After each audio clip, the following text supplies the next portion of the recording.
Hi you all, this is Sierra, and I am so excited to introduce my guest today. But we are going to do my MS story, and we're doing this for MS Awareness Week.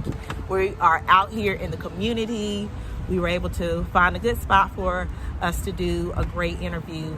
My goal is to share stories of other people living with MS in the community and sharing their story of triumph, of victory. And this story, I believe that this will help you all. This will be a blessing. It's just so inspiring to hear her story. I'm gonna have Courtney introduce herself. All right, well, my name is Courtney. I am 31 years old and I am living with MS. Okay, thank you so much. So first, I wanna let my audience know, how did we meet?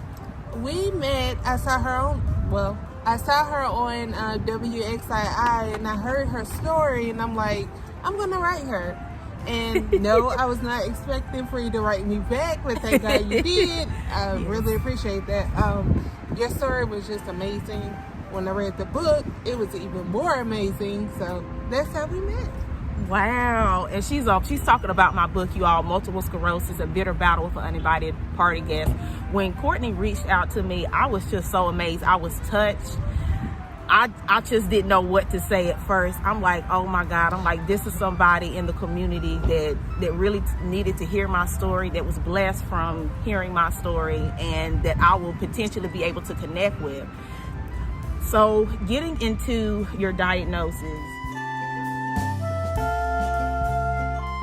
when did you find out you were diagnosed with multiple sclerosis? Like, what was your initial reaction, and what type of MS was you diagnosed with? Yes, ma'am. Okay, so I was diagnosed back on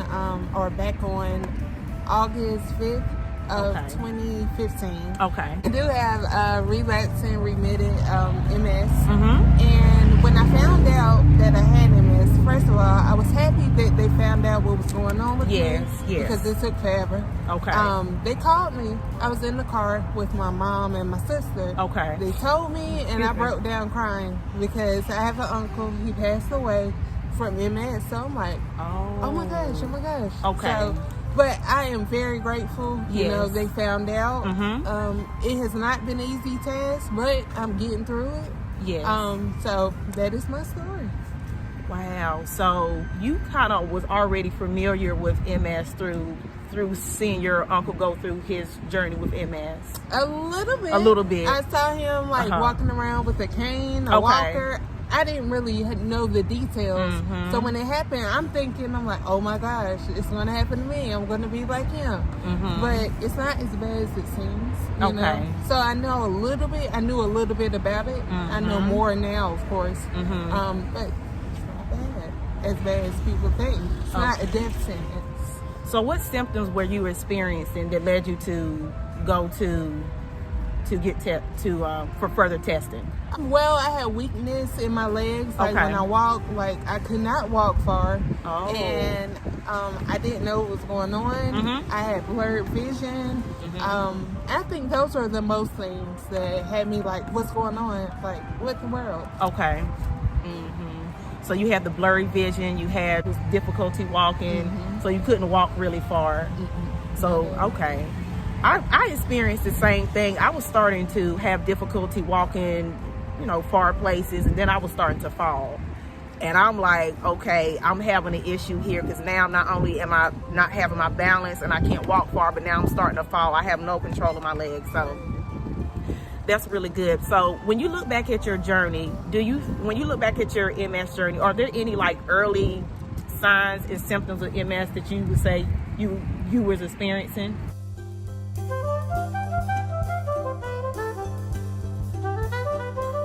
It was mainly the walking. Okay. Also with my job, I do customer service on the phone, and I had bad tremors, and I didn't know what was going on. My vision was terrible. I didn't know, and that caused me to go to the doctor, try to figure out what's going on. After I say it took years, a long time to find out, but when they found out, I was like, okay, that explains everything. Yeah. So that explains like the challenges with the vision and the tremor. So what was going on? You said you was having blurry vision? Yeah, okay. I had double vision actually. Okay. And I didn't know why. You know, I wear glasses. Yeah. But, you know, I never had that happen before. But it did happen when I was diagnosed with MS. Okay.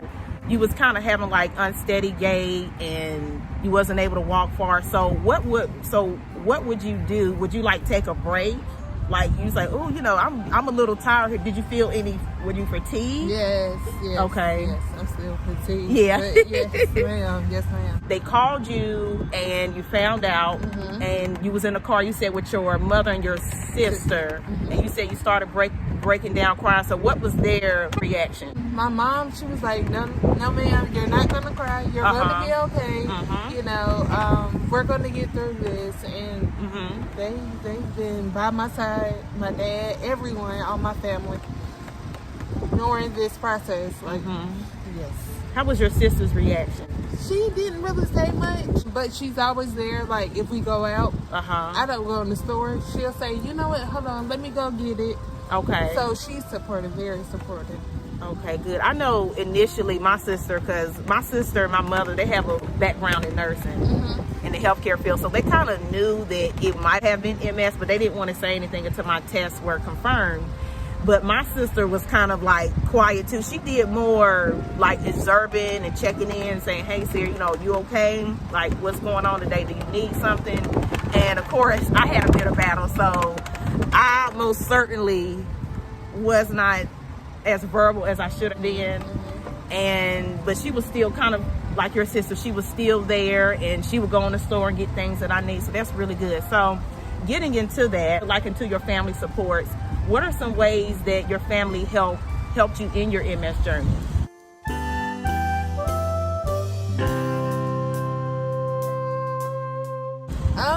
They made sure, you know, I had everything I needed. Okay. If I didn't understand, they'll ask the questions to the doctors or they'll do research to help out. And like anytime I'm feeling bad, like my mom, she's the type, you're not gonna feel bad. We're gonna get through this. And it's that sounds like my mother. And it's like, we're gonna get through this. Yes. You're okay. And so anytime I'm down, my mom is right there, like, we're gonna figure this out. You're gonna survive. It's hard, you know. I know with me, like, I have moments where I'm like, how am I gonna do it? Yes. But with the support, they help me. They help me, definitely.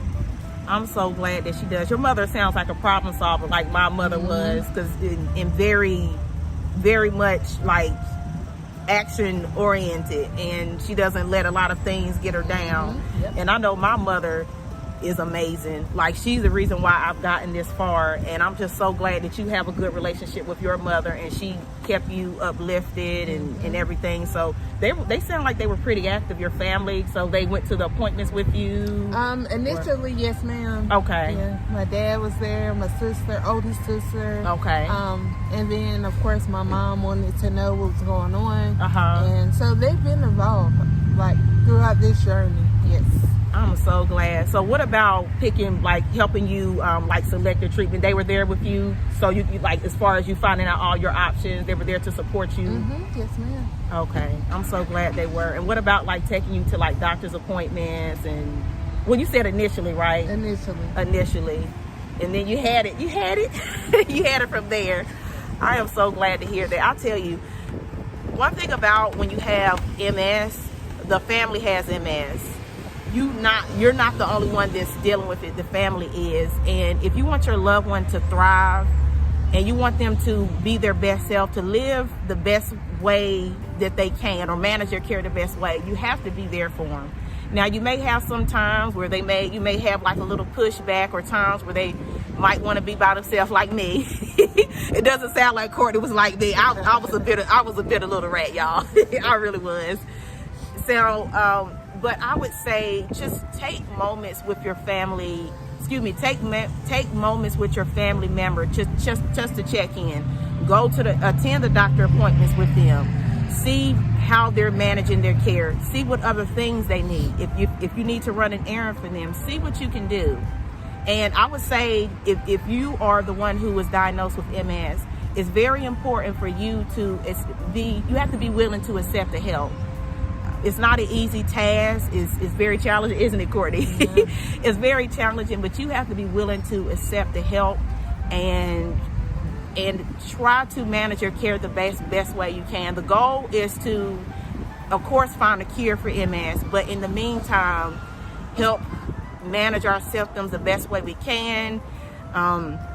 If you are on treatment, getting a disease-modifying therapy that will help you slow down the progression of multiple sclerosis, that's the goal. So just continue to go on and just keep fighting. Just keep fighting. Don't give up. I'm going to now switch over.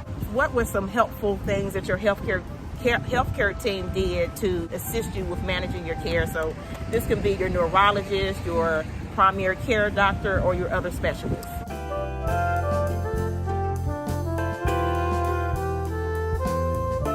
Well, I'm going to shout out my neurologist, Dr. Sader. You are amazing. Yes. So anytime he hears like any symptoms or anything, he tries to find out like, how can I get this to slow down, or what can I do to help?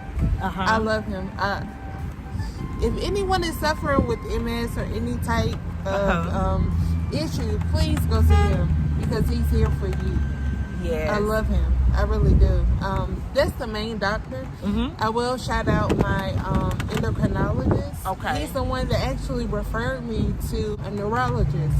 Because of my symptoms. And so I'll shout him out also. Dr. Patel, you're amazing. But yes, ma'am, those two, amazing. I love it. When you were working with your neurologist, what would you say that, since you gave him a shout out, what makes him special or unique? Everything. He's amazing. Everything. Like, he really does care. I feel like he cares. Anytime you say like, maybe I have something's going on, he's going to look at his laptop and he's going to say, you know what, he said, maybe you could try this, and you try it, you know, and if it doesn't work, call him back. He's going to figure it out. So yes, ma'am, I'll say the whole team, they really strive for excellence. And a lot of times when it comes to the providers, the patients, we want to know how much you care. And Dr. Sader is just one of those neurologists, and he's also MS specialist. He's just one of those doctors that just, he goes above and beyond. And like Courtney was saying, he's going to look, if she's having a concern, he's going to look up what that concern is. He's going to look back through her charts, see if there's any trends within it. And if he doesn't know at the time, he's going to find out. He's going to follow back up, and he's going to do a great job. So Dr. Sader is absolutely amazing. He is amazing. I told somebody this. I said, you know, people really care. How people don't care that you're saying that you care. They care about, you got to show it. So it's almost like, do you care? But no, do you really care? Do you really care? And he really cares, and he's amazing. So it sounds like you had a healthcare team that was just pretty good, pretty solid. Okay. Now, getting into your age when you was diagnosed with MS, you were a young adult, and when you were diagnosed, how did being diagnosed with a chronic illness as a young adult impact your life? And this can be like your social life, your employment, your dating life.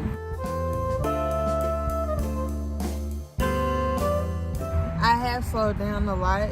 But my friends, they understand. They accept it. Love life, not so much. I haven't tried it out, but everyone I have come in contact with, they have accepted it, and it's amazing. I love when people accept what's going on and don't judge you. I like that. So in my employment, I can tell you this, I type in my job. It has slowed down a little bit because of the tremors and things like that, but it really hasn't messed up, you know, my work life, you know. Oh, okay. Well, that's good to know. I know for me, it impacted my work life. Like, I have let's see, I went back to work 2019. For me, my MS has impacted my employment. The jobs that I was doing before, I'm a social worker. And so the jobs that I was doing, it required me to do a lot of driving. And when you having to do a lot of driving from county to county, you know, then I'm going into schools and neighborhoods and offices, that was a lot for me. And I had to learn that those type of jobs don't work for me. I do not need a job where it requires me to do a lot of driving, because I get really fatigued easily. And I had to learn that, okay, Sierra, you can't do this, you know, you're gonna have to do something else. So I'm in a process now, just trying to go back to work, preferably in the fall.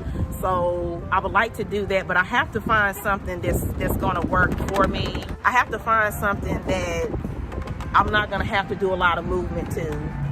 I would like to have a remote job where I can work from home, but we'll see. I'm liking what I'm doing now. In the meantime, I did like a lot of volunteer work and just advocacy in the community. So that's what's been keeping me busy. But I'm very fortunate because I had a mother who was willing to take care of me, take care of my medical bills, making sure that I had my basic essential needs. So that helped me out a lot. I know everybody doesn't have that privilege to have that. So I just thank God that I did. Everybody's story is different. Let me tell you, girl, about the dating life. Girl, so I feel like my main focus these last few years have been like me being my best self. And when you open up that, I would say that can of worms, because it's a lot of worms in there, I want to be with somebody who's going to understand that you are dating Sierra, but you're also dating my MS as well. I'm going to have my good days. I'm going to have my bad days. I don't need nobody who's playing a bunch of games. So I have known people kind of like you who, well, the people that you know, that their relationships are working out just fine. And then I know some other people, you know, they've dated and the person wasn't willing to accept. And it's kind of like, I don't want to waste my time. So it's going to happen eventually, but I'm too busy like being my best self over here. Girl, I'm too busy. It will happen when it happens. I'm not in a rush. I'm looking for a husband. I want a husband. Well, I ain't looking for a husband. He gonna find me in my purpose, okay? He gonna find me in my purpose, but I'm not gonna be out here just dating around and stuff, because everybody can't deal with what comes with this chronic illness, and everybody's not mature. So it's gonna happen eventually. Speak it. Yes. Yes, ma'am. Speak it into existence. That's right. I would say too, what about, this is like a question that I asked my sister. When it came to you having like relationships with your siblings, do you feel like that changed a little bit? Because with my sister, like, you know, we've always been close, but it's almost like she kind of took on role as a protector and overseer. So would you say that your sisters are more, I would say, protective over you, or they're kind of like your overseer, or they're looking out for you a lot more? Yes. Yes. We like, it brought us closer. Not only my sisters, they're both married. Yes. So it's like their husbands are like, what's going on with you? We have to do this, blah, blah, blah. Yes. I mean, it is a situation, you know, with the chronic illness where it's like, oh man, but it brought the family closer. And even with their significant others, it's like, I don't expect for you to, you know, respect me. You're married to my sister. I get that, but they are there too. Like, it's amazing. That is amazing. You have a really good support team. So what do you do now to help manage your symptoms?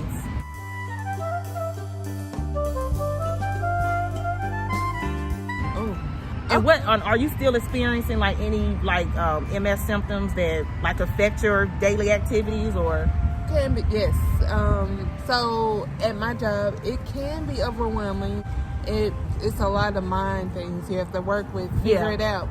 So when I'm tired, like, I have to take the day off and enjoy myself, you know, and then go back the next day. Okay, so you take breaks. Yeah. And you know when to take them. I have to. I can't just sit here and work. No. Exactly. Yeah, that's not good. No, not at all. Not especially now. Like, back in the day, maybe, but now, no.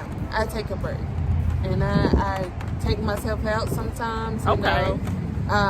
Self-care is amazing. Okay. I get my nails done, I get my feet done, you know. I spend time with myself. And that's the best person to spend time with, especially during this time. That's really good. And self-care, you all, is very important. And I'm glad that Courtney, she incorporates those breaks. She's still a girly girl, so she gets the nails done, she gets the toes done, she gets her hair done. And I almost feel like that can help with self-esteem as well. Another thing is, it's important that, especially being diagnosed with MS at a young age, you're still young, you're not old, okay? Don't try to, I know I was a little old, I was part of the old lady gang for a little bit because I gave up on myself. My self-esteem wasn't good, and I just wasn't doing what I needed to do to take care of myself. But like Courtney said, over time, I've learned to get my hair done. I love going shopping, I love going to the movies, I love interacting with people. So whatever is gonna make you feel good, you wanna incorporate healthy habits, right? Anything that's going to help improve yourself and help you be your best self, definitely do it. So lastly, are there any tips that you would give people who are newly diagnosed with multiple sclerosis or people who've had MS for years? Yes. Enjoy life. Speaking to myself also. Don't let this bring you down. It's not a death sentence. You know, you can still live and you're still learning. Yeah, just enjoy it and learn more. Learn as much as you can about the illness. Yes. Because it's like something new every day. It feels like.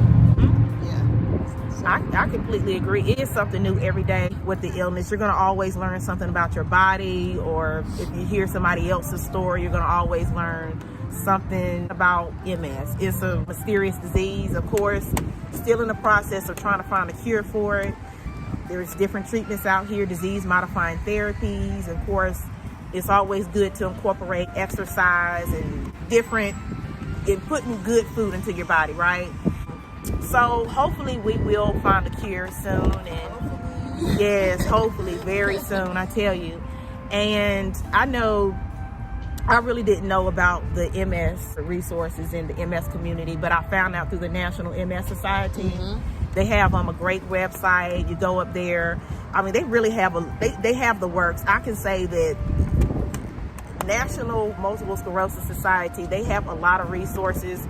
So when you go on the website, it can be overwhelming, but the main thing to look for is they have a tab, resources, and under that it has things from giving you education about the disease to you finding support groups, online communities, you know, for you to connect with, to you're finding, like, they actually have the brochures and pamphlets up there, and then they have ways that you can be connected to different providers, different providers, I mean, like neurologists and specialists. But I'm going to put it in the description below. But they have a lot up there. This was the end of Courtney's MS story. And I thank you so much for sharing your MS story, and I look forward to hearing more great things about you. I know that you're going to be a great MS advocate in the community, and you're going to be helping other people. Is there a place where people can find you or connect with you? Sure. Facebook, Courtney Johnson, and that's the main place. So yeah. Okay. And I will put that in the description below. But Courtney is the best. Yay! Thank you. She's the best, and thank you so much for riding with me. Found a place in the community. It worked out.